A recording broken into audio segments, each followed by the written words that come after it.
Bukan cuma rizki bapak-bapak dan ibu-ibu. Pernah ngelihat rayap ibu-ibu? Subhanallah. Tahu-tahu meja di rumah sudah habis dimakan rayap. Memang rizkinya rayap itu. Nah, Allah mengatakan di dalam surah Hud ayat 6, "Wa ma min dabbatin fil ardi illa 'ala Allahi rizquha wa ya'lamu mustaqarraha wa mustawda'aha kullun fi kitabim mubin."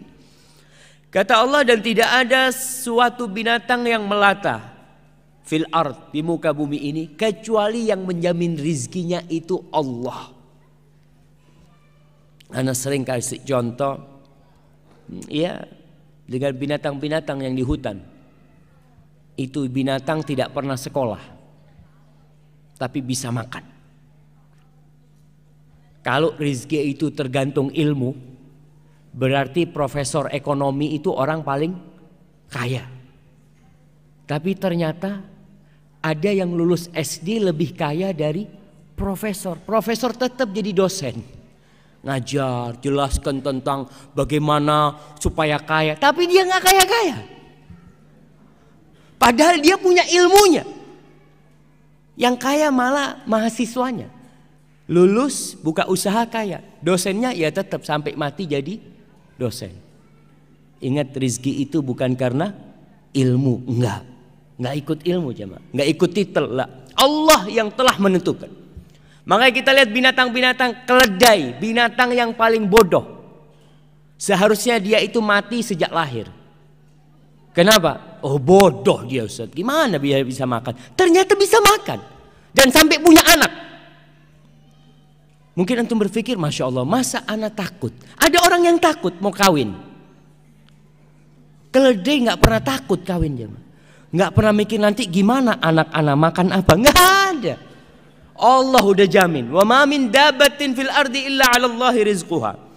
Dan rizki ada yang dari langit, ada yang dari bumi. Kita nggak tahu rizki kita lewat mana, kecuali ketika rizki itu sudah sampai. Karena rizki itu rahasia Allah. Bapak-bapak, ibu-ibu, kok bisa tahu rizkinya ada di Qatar? Baca di kitab mana? Saya kayaknya rizkinya di Qatar, tulisannya di sini. Berangkat nggak ada. Yang ada setelah sampai Qatar, oh ternyata rizki ana di sini. Setelah sampai, wa ma tadri nafsun madza taksibu ghada. Nggak tahu orang itu apa besok yang akan dia dapat, nggak tahu. Tapi setelah kita dapat, kita tahu.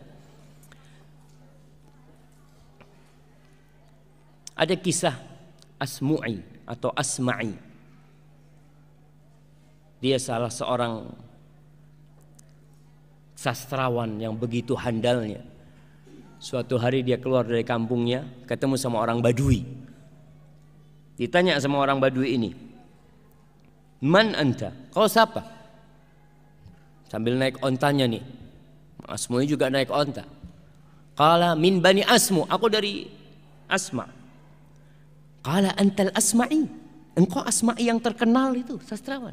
Qala iya, na'am. Kau dari mana? Maksudnya ini datang dari mana? Qala min ardin yutla fiha kalamur rahman. Aku baru datang dari sebuah kampung yang di situ dibacakan firman Allah Subhanahu wa taala. Orang Badui, nggak pernah sekolah, nggak pernah belajar, tapi muslim dia. Cuma ilmunya kosong. Maka dia bertanya, "Alir rahmani kalamun yatluhu adami?" Apakah Allah itu yang Maha Pengasih Ar-Rahman itu memiliki firman yang dibaca oleh anak Adam? Qala na'am. Iya. Coba kau bacakan. Kepingin dengar Al-Quran. Selama hidupnya tidak pernah dengar Al-Quranul Karim.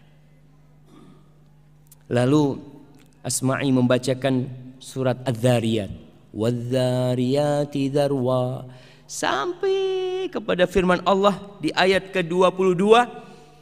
Asma'i membacakan, ini orang dengarkan terus. Wa fis samai rizqukum wa ma tu'adun. Dan di langit itu ada rizki buat kalian. Rizki kalian itu dari langit. Dan apa yang dijanjikan untuk kalian itu ada di sana. Terus orang Badui ini tanya, ahadza kalamur rahman? Ini yang kau baca benar, ini firman Allah. Nah. Turun orang Badui. Hasbuk, cukup kata dia. Turun, dia sembelih ontanya. Dia sembelih ontanya, dia potong-potong, nggak dikulitin. Terus dia panggil Asma'i, kau bantu aku nih, bagikan kepada orang-orang yang lewat. Onta yang dinaikin.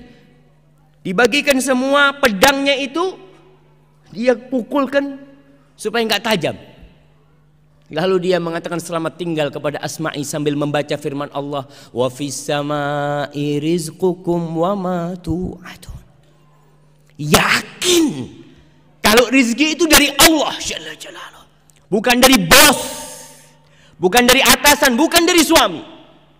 Karena terkadang ada wanita-wanita ketika diceraikan hidupnya jadi melarat. Karena dia berpikir, anak kalau cerai ini siapa yang ngasih makan anak? Allahu Akbar. Engkau muslim, engkau mukmin, nggak pantas bertanya seperti itu. Kau ketika di perut ibumu, siapa yang ngasih makan engkau?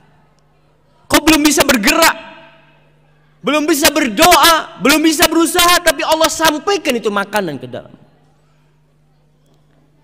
Maka Badui ini pergi jamaah, meninggalkan kata Asma'i.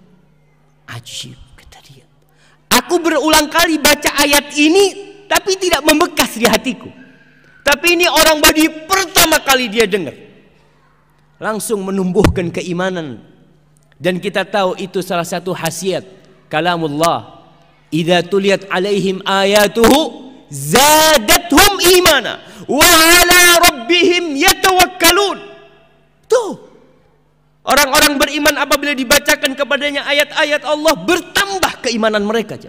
Dan mereka bertawakal kepada Allah Jalla Jalaluh. Kita kadang-kadang enggak. Kita baca biasa aja. Maka kita perlu belajar dari orang Badui itu. Apa yang menyebabkan keimanan itu bisa tumbuh di dalam hati? Maka para jamaah, rizki ada yang dari langit, ada yang dari bumi. Di surat Al-A'raf ayat 10 Allah mengatakan, walaqad makkannakum fil ardi wa ja'alna lakum fiha ma'aish. Kita telah menempatkan kalian nih, memposisikan kalian di bumi, dan kami menjadikan buat kalian penghidupan di sana, di bumi ini. Dan ingat, rizki itu telah dibagi, nggak akan tertukar. Rizki itu bukan sandal.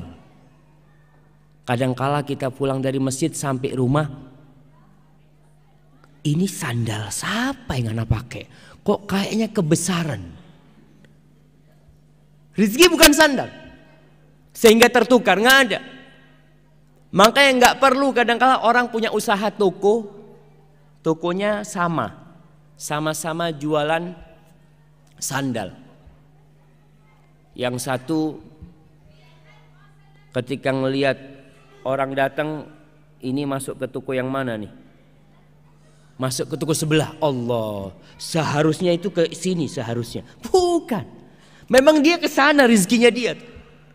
Kalau rizkimu dia akan datang ke sana. Kau tutup, diketuk pintunya. Kalau itu rizkimu, rizki nggak bakal tertukar. Allah mengatakan nahnu qasamna bainahum ma'isyatahum fil hayatid dunya. Di surat Zukhruf ayat 32. Nih kita kajian udah berapa ayat nih yang kita dengar. Tapi ada bekas enggak di diri kita? Kadang-kala enggak. Maka kalau belum ada bekas, ayatnya ditulis, pulang dibaca. Mungkin penjelasan Ustadz kurang lengkap, kurang sempurna sehingga tidak membekas di dalam jiwa. Maka antum perlu untuk baca lagi. Baca tafsir Ibnu Katsir, baca tafsir At-Tabari. Apa yang mereka katakan tentang ayat yang dibacakan tadi? Kata Allah, kami yang membagi di antara mereka penghidupan mereka. Fil hayat, Allah yang bagi. Para jamaah, kalau pembagian rezeki itu diserahkan ke Bapak Dubes umpamanya, Kira-kira antum dapat semua enggak?